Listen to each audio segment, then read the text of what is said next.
The following episode may contain material that some listeners may find triggering or disturbing and may not be suitable for younger audiences, including depictions of sexual assault, violence, and suicide. Listener discretion is advised. Sometimes I know people on the outside, they can look at me and be like, oh God, I want to be more like you. You get everything done. This type of person, you such a superhero and you got it all. No, ma'am. I always let these people know, for one, let's take a step back, slow down. I do not have it all. I know sometimes it can look that way on social media. It's like, oh God, you keep your hair done, your nails done, your skin is flawless. I don't have everything all together. I make mistakes. I fall short. Don't run yourself into a hole trying to keep up with something that doesn't even exist. Perfection doesn't exist.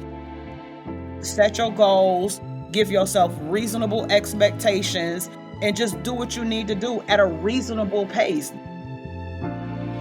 These are stories featuring everyday women who have overcome some extraordinary obstacles. From AshMedia Network, this is the good news. Welcome back to the Good News Podcast. Today's story is from Latisha. Latisha's story is a story I think every single one of us can relate to. Usually, when I sit down to record an interview, it can be a little scary. I am a complete stranger to Latisha coming in and asking her to open up to me about a challenging time in her life. But she had this steady, calm, almost even-keeled manner about her. She took her time, introduced me to some of her kids, and was incredibly warm and kind and open during our interview. She gives me the impression that she's a I will arrive when I get there kind of person, and I love that about her. Here's Latisha. My name is Latisha, and I am from Cincinnati, Ohio. I was born in Columbus, but I moved to Cincinnati when I was like a year. So, my high school years, I lived in Frankfort, Kentucky. So, I always felt like I was a bit different from everybody there. They all had the Kentucky accent, and I did not. My clothes was different, my hair was different. So, I did the best that I could while I was there, but I always felt like I was really, really different and kind of out of water. I just kind of kept to myself because everybody was so different and so strange. In Kentucky, it's common for teenagers, they smoke cigarettes, they chew tobacco. It's just a lot of things is different that I wasn't accustomed to. So I kind of didn't know how to take it, and I just kind of stayed in my own little space. I got my car at 16. I got my first apartment at 16, and I moved out. My first apartment I had, I was not sick at all. I was working doing private duty home health care. My kids were much younger before my son was born, my 15-year-old. Before he was born, I was doing home health care, and I was living on the west side of town in Cincinnati.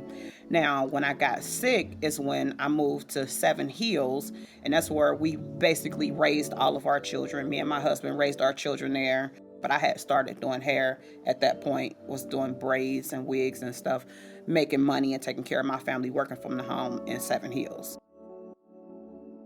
My sons were both younger in school, so we was kind of just getting married. Me and my husband just got married. We got my two youngest kids, and we have his 5 kids. That's when the responsibility, I guess, got heavier, and I felt like I had to make as much money as I can to try to take care of everybody, to try to maintain the house, the cars. It was a lot of responsibility. So I just fell into this pattern of getting up every day, working as hard as I knew how, barely eating, barely, embarrassingly, like I really didn't even want to stop to take a break to use the bathroom. If I was in the middle of doing somebody's hair, I would hold it because I didn't, want to be the girl who, oh, she's always taking breaks. Oh, she's always leaving. Because I would hear other, clients talk about other stylists complain about how the stylists would leave and go outside and smoke and they would stop and cook. So I didn't never want to have that reputation. So I always would like go above and beyond the call of duty to make sure that people was happy. I might make a little mistake with the time. One client would come in 30 minutes before I got done with another client. So it's like, okay, I don't have time to eat. I wouldn't eat. I wouldn't use the bathroom. I wouldn't take a break when I needed to. I felt like I had to make as much money as humanly possible so that I could take care of my family and give them the life that I felt like they deserved. I was thinking that I did a great job. I would take all of the money out of my apron and I was like, look, honey, I made $700 today. I would be so happy about what I did. But at the same time, I never even really got to enjoy it because I was so tired. I made a few mistakes too, being that tired. I remember once I had what we call a rat tail comb, and I put it in a pocket in the front of my apron so that the pick is sticking upwards, like towards my chin. And I remember basically like falling down in the bed, and that pick was right underneath my chin to where if I would have relaxed my head, like put my head down as I lay down, I probably would have killed myself. One was the fact that my clients and my family, well, my family was my biggest clients. They would always tell me, I don't trust anybody to do my hair but you.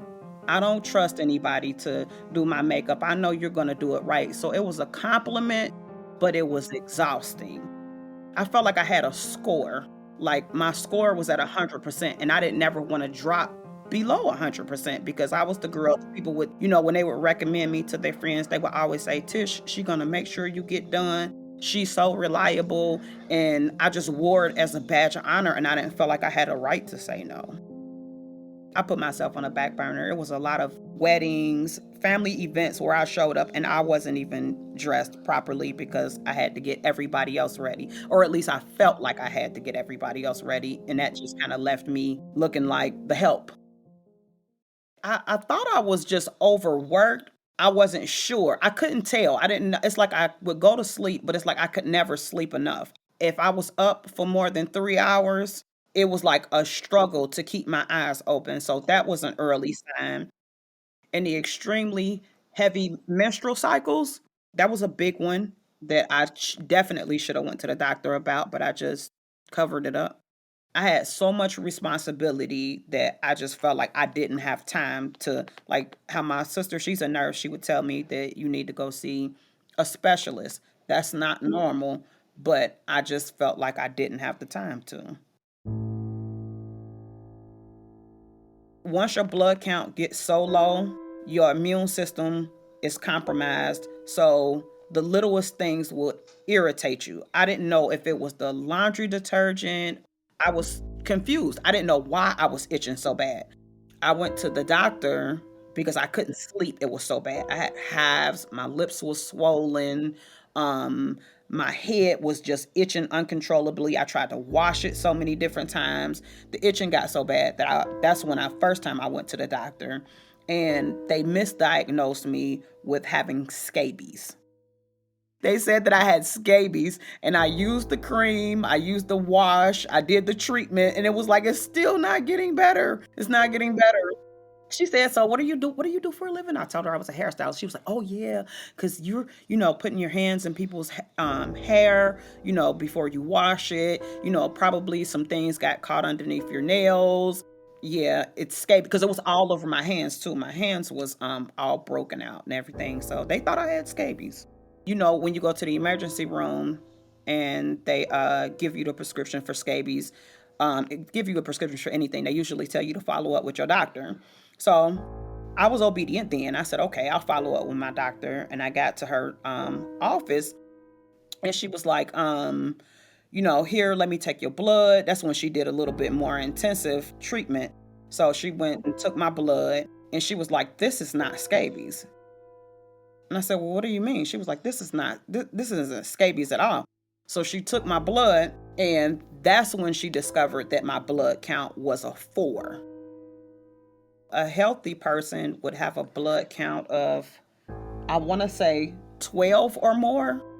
When your blood level starts going below that, then like I said, your immune system is compromised. You start having lack of energy. My blood count was so low that she told me if I would have had one more menstrual cycle, I probably would not be here talking to you right now. I was cold all the time. I was eating ice. Another sign. I would have all of these symptoms, but I wasn't able to put it together. Like I just thought they was all random symptoms. The itching, the heavy menstrual cycles, the lack of energy. I didn't I didn't realize it was all coming from one specific thing. She called me at home, told me that I needed to get to the emergency room like right now. When I get to the emergency room, that's when they did like some kind of microscopic procedure where they take the microscope, go inside the vagina and take a look and see what's going on. That's when they discovered the 4-pound tumor. That wasn't a menstrual cycle, that was the tumor leaking. I thought it was a period. It literally, towards the end, it would not stop. It was just continually. There was no breaks like how you would be on your menstrual cycle and you would bleed for 4 or 5 days and then it's over. No, at the end, it never stopped. And I just didn't realize why my period wouldn't stop. I would try to get birth control pills. I thought it was a birth control issue. I had extra large super pads. I would go to the grocery store. I remember coming home, I would be in the car, I would tell my son to bring me a towel. He already knew what was going on, so he would bring me a towel. He would walk behind me. He would have the bath water already running because even my son, he knew what was going on. It was so big and out of control at the point when I had my surgery that it literally grew through my cervix. So they had to take my cervix out, remove the tumor, and then put it back in. A bit unbelievable, right? So I just had a surgery. They took my stomach out, they put it back in, they gave me a blood transfusion. I'm experiencing all of this pain, right? But guess what? Guess what? I was so happy when I woke up. I was ecstatic happy. I get happy just thinking about it because when they gave me the blood, now I can think clearly. It's like the room felt warm, my body temperature felt warm because I was nearly dead. I only had a blood count of 4. I had lost my color, I had lost my hair, I had rashes and like stuff all over my skin. I was exhausted, tired. I was still working and I could not understand people, but I was too embarrassed to say that I couldn't understand. I asked Latisha, why as women, why as people, do we feel the need to always be doing everything at all times? Always filling our to-do lists with more and more things to do? Why do we feel guilty when we need to take a break? It's like a badge of honor. It's like your mark as a woman, how well you can take care of your family. When you bring your kids to an event and your kids are dressed nice, they have good grades, they, got a little money in the pocket if they want to go somewhere after, what your family looks like, and it's like a representation of what type of person you are. Sometimes when I see people and their children not taken care of, stuff is just in a disarray. We don't normally look at the man and say, oh, well, you're not taking care of your family. We look at the woman. And then the fact that I'm a hairstylist is like, your kids have to have their hair done. My son has to have his hair done. He has to have his hair done. I have to get everybody looking nice. I have to, make sure that I'm taking care of everything. I don't know. I was so hard on myself. I literally was. And my husband was saying, even when he first met me, he said that that's one of the things that he was most attracted to when he met me is how well I took care of my family. My sons are so well spoken and well mannered. They hold the door. Yes, ma'am. No, ma'am. No, sir. Get the groceries. Have the clothes ready before school, lunch ready when they come home. He was so impressed with the way that I took care of my family that a lot of things that I went through, I didn't even feel comfortable telling him because that was what he was attracted to. So I was like feeling like I had to keep that up. In regards to my business, I had to be the best business owner. And not that people told me that I had to work every weekend or, I had to do all of these things to be considered to be the best business owner. I put that obligation and responsibility on myself. I had to make myself stand apart from all the other, stylists that people would complain about. I did it to myself. Ashley here. Raise your hand if you've ever felt guilty for taking a break that your body needed. Both of my hands are raised. I asked Latisha after this life changing and very scary but very real experience, did she slow down? At what point did she give herself permission to stop being everything for everybody and start being everything for herself? So remember I told you we used to live on a main center street. That's the house where we raised our children at. We had three different living rooms. Everybody would stop over. People would just be randomly driving by. Hey, could you do my eyebrows? Hey, can you do my makeup? Can you do my hair? So when we moved from that center street all the way where we live now, we got a lake outside. It's a nice condo. It's out of the city, away from everybody. The environment being here literally like made my mind change. It was like, okay, I'm living away from everybody and I'm living nicer. I need for my behavior to match my environment. You can't be working and running around like a chicken. Just calm down, relax. I think the water settled me, the environment, people out walking the little dogs. It's so nice out here. And I'm no longer working at home. I got my own salon open up. So I only have business hours where you can book your appointment online. You cannot call me and book. I just made so many changes with the move. When we moved away from that house, I moved away from all of the hectic, crazy behaviors that I had. I feel like when you work from home, even when you are done technically doing your job and you go, cook your dinner, you go do what you need to do for your family, you still kind of got a habit of going back to work because sometimes you might be in the bed and you want to watch a good movie, but then you look over at your desk and you feel like you would be more, responsible. I'll just go over here and just do some work. You have to have some sort of, even if you take that desk and put it in a room and lock the door, you do not go in there after hours. Follow your own rules. When they say be your own boss, you literally have to be your own boss. There's nobody to tell you what to do and what not to do. So you have to tell you what to do and not to do.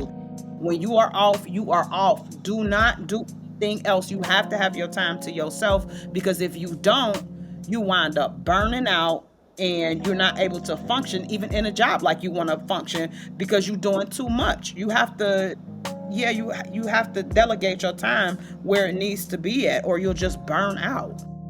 And you thinking of all the things that you could do, that you want to do, that you plan on doing, you still taking up that brain space that's supposed to be used for relaxation, and you still working. Whether you out up on the floor on your feet, working, you still working. If you on your profile and you thinking of all the things that you need to do, oh, I want to change my brand color. Oh, I need to put this over there. Oh, I'm going to start doing more video. You still working. You have to give your brain space and time to relax away from any type of work. Even your teachers would tell you when you would just be reading and it's like you having a hard time, she would tell you to walk away from it. Walk away and then come back and then you can see it clearly. We as grown people, we as working women, we have to learn to walk away. It's okay. Take a breath. Come back. It's still going to be here. Give yourself permission. It's okay. I have been making my own schedule for 15 years. Why is it that just about 3 months ago, I decided this is the first time I've ever made this decision? I said, I'm going to take off for 2 weeks.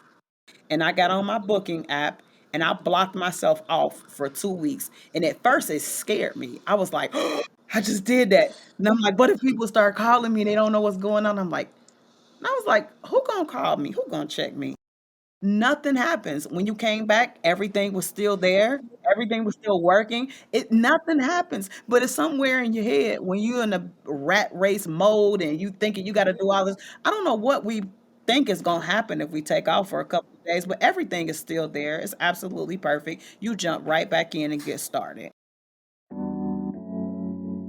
I had to ask, what are you doing now to take better care of your health, mental, physical, and emotional? How are you taking better care of you? It's at the top of the list. I used to be at the bottom of the list. I put myself at the top of the list. Nothing is getting done until I get myself together. I put space in between my clients. I put lunch breaks on my booking app. Bathroom breaks. I make sure that I am at the top of the list. Absolutely. I'm not in the middle, definitely at the bottom. I'm at the top of the list. If I have anything wrong, I call my doctor immediately. I guess I just give myself time and space. I don't hold things in like how I used to not cry, how I used to hide stuff that was going on because I was embarrassed. I didn't want to be seen as less than. Now, if anything makes me feel away, I will have my good cry, so I feel better afterwards. I don't walk around with a big ball of emotions on the inside. I speak up more. My sons, I will give them responsibilities, stuff that I used to just clean up their room for them or do everything for them. Now, no, none of that. Everybody helps. Once I had my surgery, when all of the dust settled and I looked at myself, I literally looked at myself. Like I took the hair weave out, I took the braids out, and I was like, I knew it was bad, but I didn't think it was that bad. I had patches, my edges, the braiding hair, because you remember I was allergic to everything. So the braiding hair had caused me to have such a bad reaction that I literally scratched patches of hair out of my head. I didn't have active thyroids, and that causes dry skin, scalp. It was so dry. It was just a mess. So I started to need to put myself back together because I felt like I would be out of place telling somebody that I'm a hair care specialist and they looking at me wondering, well, why didn't you use your specialty on yourself? I found the best olive oil that I liked. I found the best coconut oil that I liked. I found the best oils that I could, and I just started mixing certain parts of olive oil to coconut to like I put everything together and I started using it on myself. My hair started growing back, it started feeling better, patches started feeling in. So I started to use it on my clients. Now I have so many clients that have waist length hair. It literally turned into an entire business.